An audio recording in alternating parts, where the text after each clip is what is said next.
इतनी दूर दूर से आए हुए हमारे सभी देवियों और सज्जनों, मेरे नौजवान साथियों, मीडिया के मेरे साथी, प्रिंट मीडिया, इलेक्ट्रॉनिक मीडिया के मेरे साथी, मैं अपना सौभाग्य मानता हूं कि मुझे आज इस जनजातीय सम्मेलन में, इस जनसभा में आप सब लोगों के साथ मिलने का, दर्शन करने का सौभाग्य मिला है। सबसे पहले तो मैं त्रिपुरा सुंदरी मां, यहां की देवी, इस पावन भूमि की और सारे देश में जिनको हम सब लोग पूछते हैं, ऐसी माता हमारी त्रिपुरा सुंदरी जी को हम नमन करते हैं, आशीर्वाद लेते हैं और उनको नमन करते हुए हम अपनी बात को प्रारंभ करते हैं। जब मैं यहां आया हूं तो इस वीर भूमि को, इस पवित्र भूमि को, जहां महाराजा वीर विक्रम किशोर माणिक्य जी, जो बहादुर जी, जो यहां के राजा रहे, उसी तरीके से फनी भूषण जी, हमारे स्वतंत्रता सेनानी, शांति भूषण जी, हमारे स्वतंत्रता सेनानी, जिन्होंने त्रिपुरा की और देश की रक्षा के लिए अपने आप को, अपना अस्तित्व समाप्त करके ये लड़ाई लड़ी, ऐसे लोगों को, ऐसे वीर लोगों को मैं नमन करता हूं और उनसे आशीर्वाद प्राप्त करता हूं। मैं यहां सभी जनजाति नेताओं का भी आदर समेत उनको भी मैं नमन करता हूं। यह त्रिपुरा की भूमि जो विभिन्न जनजातियों से, लगभग 19 समुदायों से, 19 जनजातियों से त्रिपुरा प्रदेश एक तरीके से खुशहाल आगे बढ़ने वाला, अपनी आकांक्षाओं को पूरा करते हुए आगे बढ़ने का, पहले विप्लव देव जी और मानिक शाह जी के नेतृत्व में यह प्रदेश आगे बढ़ने के लिए जो आगे बढ़ा है, ऐसी पवित्र भूमि को जहां मैं नमन करता हूं, वहीं मैं जनजातीय समुदाय को भी नमन करता हूं और आशीर्वाद लेकर के अपनी बात को प्रारंभ करता हूं। खुशी के साथ कह सकते हैं कि भारत के यशस्वी प्रधानमंत्री ने जनजाति समाज को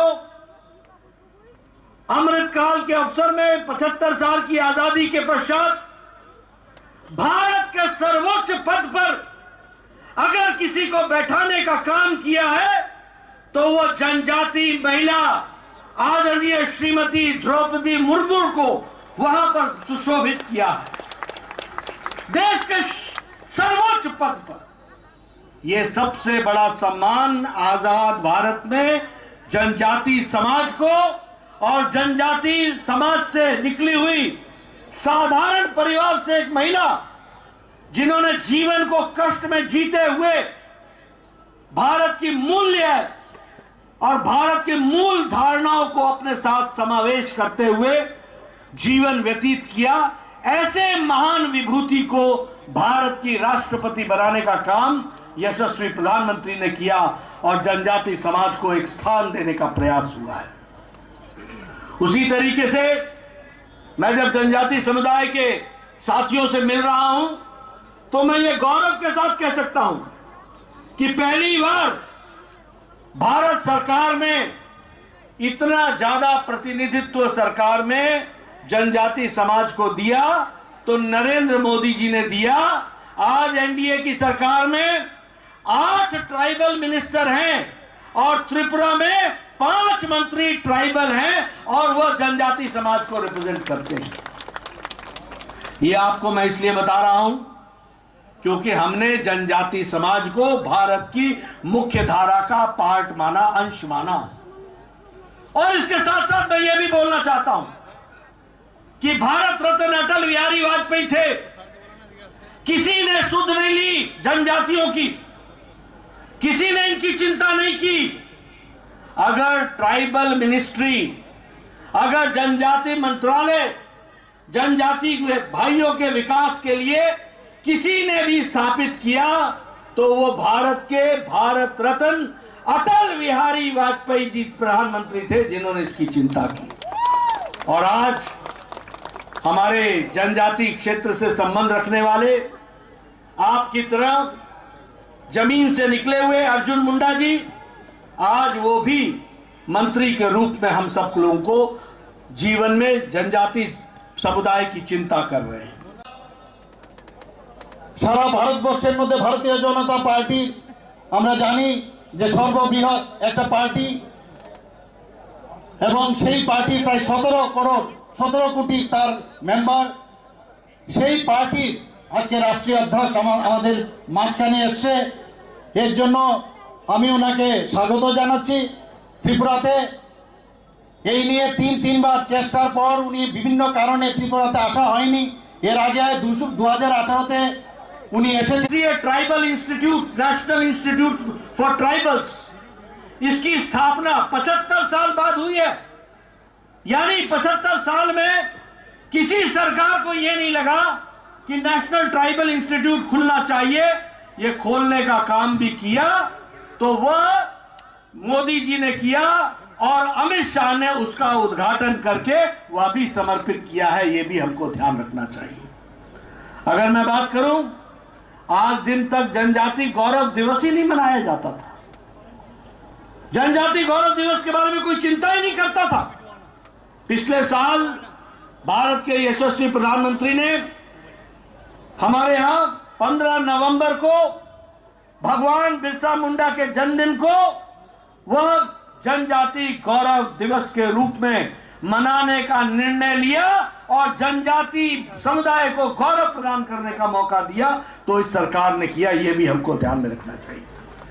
आज जब मैं यहां आया हूं तो मुझे यह घोषणा करते हुए भी अच्छा लगता है कि भारत सरकार ने arm forces special protection act लगभग 46-66% लोगों के स्थान से उसको हटा दिया है और आपको मुख्य धारा में जीने का एक मौका मिल रहा है। उसी तरीके से 27 सेंटर्स ट्राइबल रिसर्च सेंटर के खोले गए, जिसमें से 50% सेंटर ऑफ एक्सेलेंस है, वो विकास की कहानी कहते।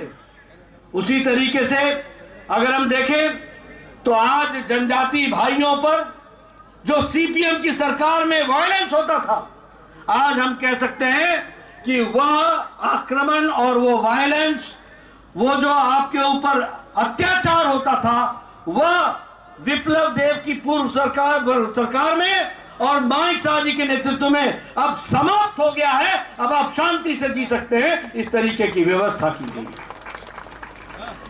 देश के लिए अपना योगदान किया है, उसको एक तरीके से म्यूजियम के रूप में स्थापित करने का काम किया है। काशी गारो आंदोलन, बीजू आंदोलन, कौल आंदोलन, मणिपुर आंदोलन, दुर्गावती आंदोलन और रानी कमलावती का जो सैक्रिफाइस था, उनका जो योगदान था, इस पर म्यूजियम बना करके इसको भी काम में लाने का काम किया, तो वह हमारी सरकार ने किया।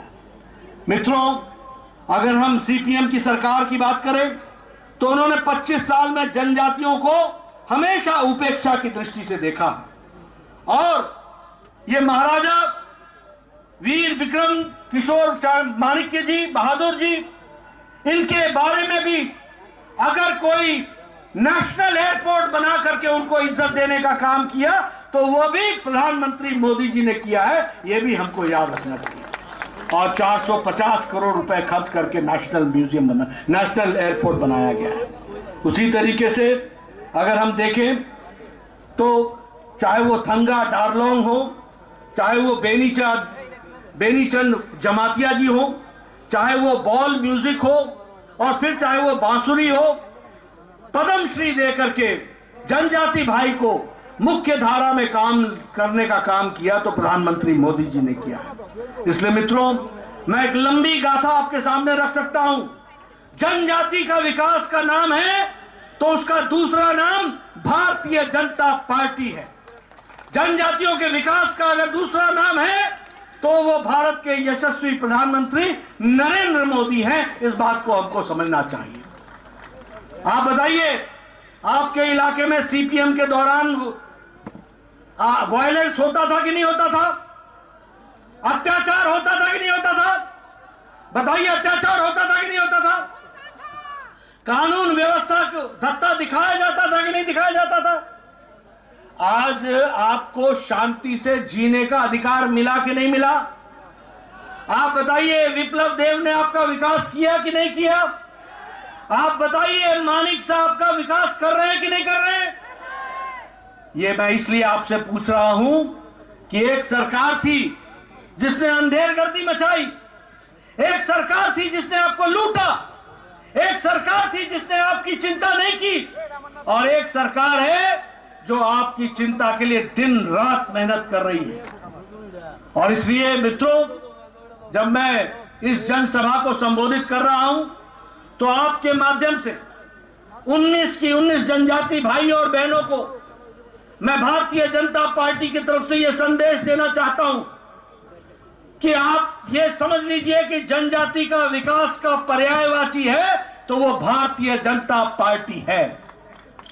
अगर विकास को मूर्त रूप देने वाला डबल इंजन की सरकार का नेतृत्व करने वाले नेतृत्व है तो वो यशस्वी प्रधानमंत्री नरेंद्र मोदी है। और उसी तरीके से यहां पर आपको डबल इंजन सरकार की प्रसाद को आप तक पहुंचाने का काम अगर कोई कर रहा है तो मानिक शाह, राजीव भट्टाचार्य, जिष्णुदेव, विप्लव देव और ये तमाम मंच पर बैठे हुए लोग आप तक उसको पहुंचाने का काम कर रहे हैं। इस बात को भी हमको ध्यान में रखना चाहिए। इसलिए इस धूप में आपका ज्यादा समय न लेता हुआ, मैं समझ सकता हूं कि आप कितने कष्ट में हैं। मैं ये भी समझ सकता हूं कि आदमी तो छोड़ो, कैमरे को भी छाया दिखाया जा रहा है, उसके ऊपर भी तौलिया रखा जा रहा है। मैं गर्मी और धूप समझ सकता हूं, मैं पत्रकार भाइयों की भी तकलीफ समझ सकता हूं, इसलिए आपका ज्यादा समय नहीं लूंगा। लेकिन यह निवेदन करने जरूर आया हूं कि भारतीय जनता पार्टी सही मायने में आपकी चिंता करने वाली पार्टी है। भारतीय जनता पार्टी सही मायने में आपको मुख्य धारा में शामिल करने वाली पार्टी है। भारतीय जनता पार्टी आपके विकास के लिए शिक्षा, स्वास्थ्य, परंपरा, विकास, किसानों की चिंता,